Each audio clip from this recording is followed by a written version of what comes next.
It's been 6 months since I sowed some Sarracenia seeds and it's time to repot them. I already repotted them 3 months after they germinate, and now 3 months later it's time to do it again. It's always good to repot them every 3 months. That's what was recommended to me, and it looks good so far, so let's jump in. 6 months ago I sowed some Sarracenia seeds, and just before that they were on the fridge for 6 weeks. 3 months later, everything germinated properly and it was time to repot them. And I used the seed starting trays from Spider Farmer.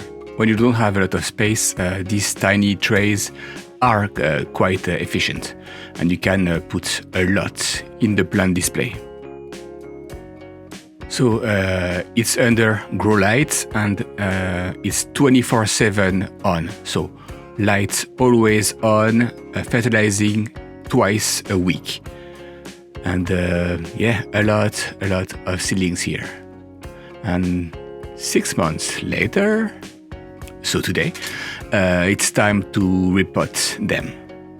So that's the plant display from Spider Farmer, and let me open this plastic. It should be easier to show you. So here it is.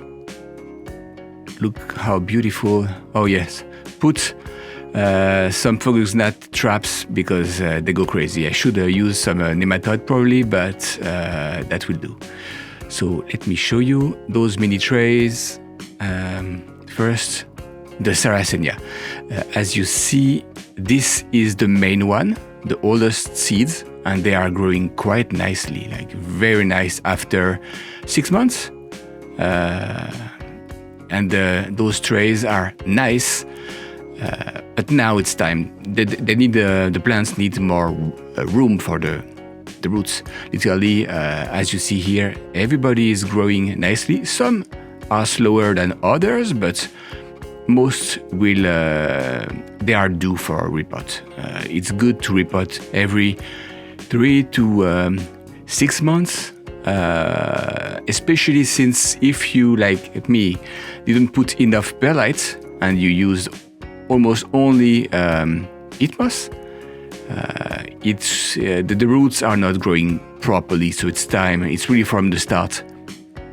But after some weeks, the peat on the top will be really crusty and hard, so repotting is allowing the roots to grow better.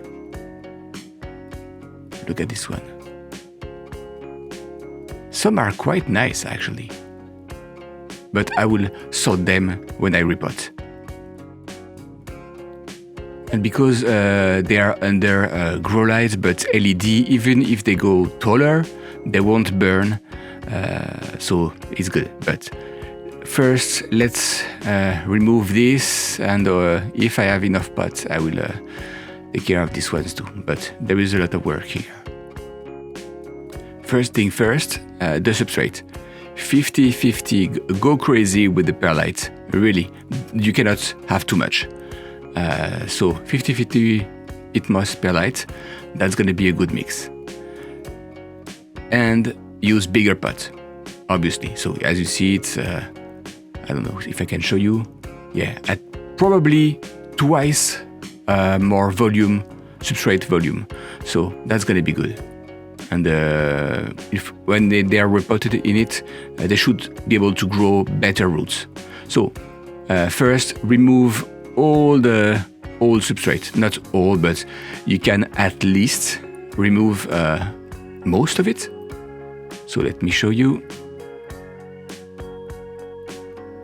Okay, be gentle, but that's it.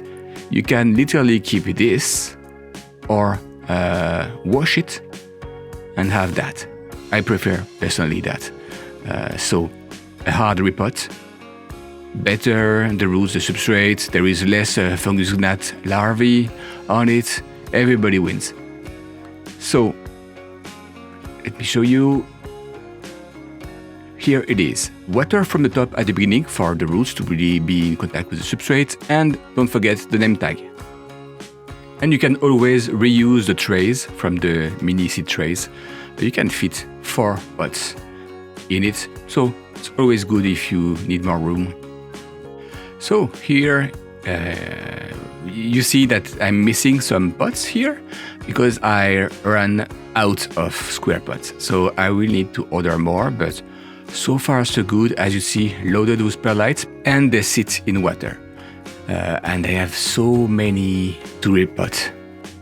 So I hope this video was useful. If you have any questions or tips, shoot in the comments. And until next time, happy growing.